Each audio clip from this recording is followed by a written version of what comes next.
ॐ कृष्णाय वासुदेवाय हरे परमात्मने प्रणतक्लेशनाशाय गोविंदाय नमो नमः। जय श्री कृष्णा मेरी सोल फैमिली। आध्यात्म आपके अपने चैनल पर मैं नंदा आप सबका बहुत बहुत स्वागत करती हूँ। श्रीमद् भागवत महापुराण का अष्टम स्कंद चल रहा है। गजेंद्र मोक्ष के बाद सभी मनवंतरों की कथा सुखदेव जी राजा परीक्षित से कह रहे हैं। राजा परीक्षित क्रम से अनशन पर बैठे हुए हैं और एक एक करके प्रश्न पूछ रहे हैं।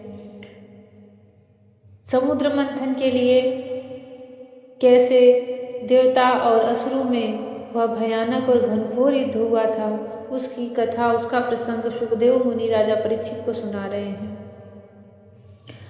ब्रह्मा जी सभी देवताओं को लेकर के वैकुंठ जाते हैं और वासुदेव की, नारायण की स्तुति करते हैं। उन्हीं की बनाई हुई यह पृथ्वी उनका चरण है। इसी पृथ्वी पर जरायुज, अंडज, स्वेदज और उद्भिज हैं। ये चार प्रकार के प्राणी रहते हैं। वे परम स्वतंत्र, परम ऐश्वर्यशाली, पुरुषोत्तम परम ब्रह्म पर प्रसन्न हों। जब ब्रह्मा जी वैकुंठ में जाते हैं तो उन्हें वह लोक ही नहीं दिखाई पड़ता। बड़ी आश्चर्य होती है, आश्चर्य की सीमा नहीं रहती। फिर वह सब हाथ जोड़ करके, करबद्ध होकर के भगवान की स्तुति कर रहे हैं। यह परम शक्तिशाली जल उन्हीं का वीर्य है। इससे तीनों लोक और समस्त लोकों के लोकपाल उत्पन्न होते हैं, बढ़ते और जीवित रहते हैं। वे परम ईश्वरशाली परम ब्रह्म हम पर प्रसन्न हो। श्रुतियाँ कहती हैं कि चंद्रमा उस प्रभु का मन है। यह चंद्रमा समस्त देवताओं का अन्न, बल एवं आयु है। वही वृक्षों पर सम्राट एवं प्रजा की वृद्धि करने वाला है। ऐसे मन को स्वीकार करने वाले परम ऐश्वर्यशाली प्रभु हम पर प्रसन्न हो। अग्नि प्रभु का मुख है। इसकी उत्पत्ति ही इसलिए हुई कि वेद के यज्ञ याग आदि कर्मकांड पूर्ण रूप से संपन्न हो सके। यह अग्नि शरीर के भीतर जठराग्नि के रूप से और समुद्र के भीतर बड़वानल के रूप से रहकर उनमें रहने वाले अन्न, जल आदि धातुओं का पाचन करता रहता है और समस्त द्रव्यों की उत्पत्ति भी उसी से हुई है।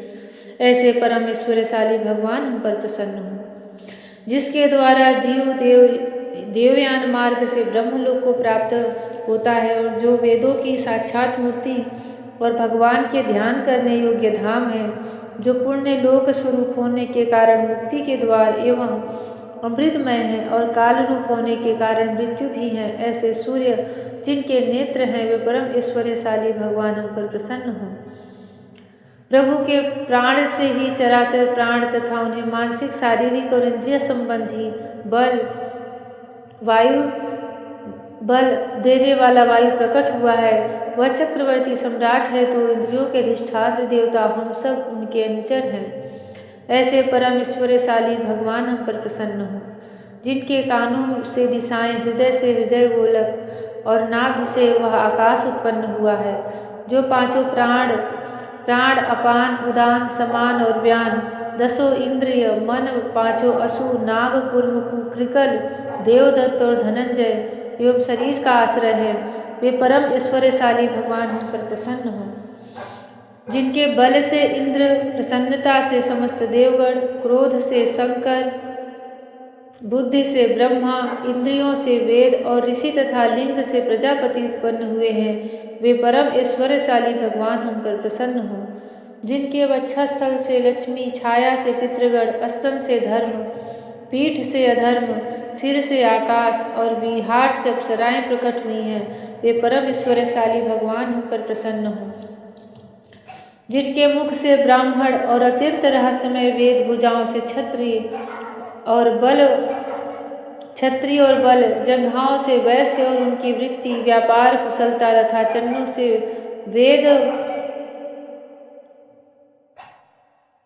से वेदवाह, शूद्र और उनकी सेवा आदि वृत्ति प्रकट हुई है। वे परम ऐश्वर्यशाली भगवान हम पर प्रसन्न हो, जिनके अधर से लोभ और ओष्ठ से प्रीति, नासिका से कांति, स्पर्श से पशुओं का प्रिय काम, भौहों से यम और नेत्र के रोमों से काल की उत्पत्ति हुई है। वे परम ऐश्वर्यशाली भगवान हम पर प्रसन्न हो, पंचभूत काल, कर्म, शतवादि गुण और जो कुछ विवेकी पुरुषों के द्वारा बाधित किए जाने योग्य निर्वचनीय या अनिर्वचनीय विशेष पदार्थ हैं, वे सब के सब भगवान की योग माया से ही बने हैं, ऐसा शास्त्र कहते हैं।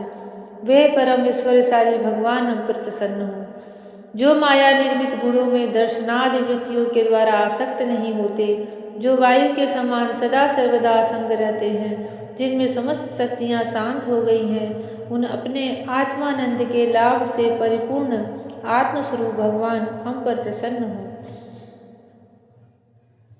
उन अपने आत्मानंद के लाभ से परिपूर्ण आत्मस्वरूप भगवान को हमारे नमस्कार हैं।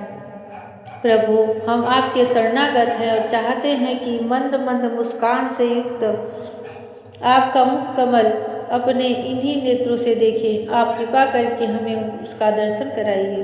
प्रभु, आप समय समय पर स्वयं ही अपनी इच्छाओं से अनेक रूप धारण करते हैं और जो काम हमारे लिए अत्यंत कठिन होता है उसे आप सहज में ही कर देते हैं। आप सर्वशक्तिमान हैं, आपके लिए इसमें कौन सी कठिनाई है। विषयों के लोभ में पड़कर जो देहाभिमानी दुख भोग रहे हैं, उन्हें कर्म करने में परिश्रम और क्लेश से तो बहुत अधिक होता है, परंतु फल बहुत कम निकलता है। अधिकांश में तो उनके विफलता ही हाथ लगती है, परंतु जो कर्म आपको समर्पित किए जाते हैं, उनके करने के समय ही परम सुख मिलता है। वे स्वयं फल रूप ही है। भगवान को समर्पित किया हुआ छोटा सा छोटा कर्माभास भी कभी विफल नहीं होता, क्योंकि भगवान जीव के परम हितैषी, परम प्रियतम और आत्मा ही है। जैसे वृक्ष की जड़ को पानी से सींचना उसकी बड़ी बड़ी शाखाओं और छोटी छोटी डालियों को भी सींचना है, वैसे ही सर्वात्मा भगवान की आराधना संपूर्ण प्राणियों की और अपनी भी आराधना है, जो तीनों काल और उससे परे भी एक रस स्थित है, जिनकी लीलाओं का रहस्य तर्क वितर्क के परे है, जो स्वयं गुणों से परे रहकर भी सब गुणों के स्वामी हैं तथा इस समय सत्व गुण में स्थित है। ऐसे आपको हम बार बार नमस्कार करते हैं। जय श्री कृष्ण। भगवान ब्रह्मा, शंकर और देवता सभी देवगण ब्रह्मा भगवान की बनाई हुई वैकुंठ को देख ही ना सके।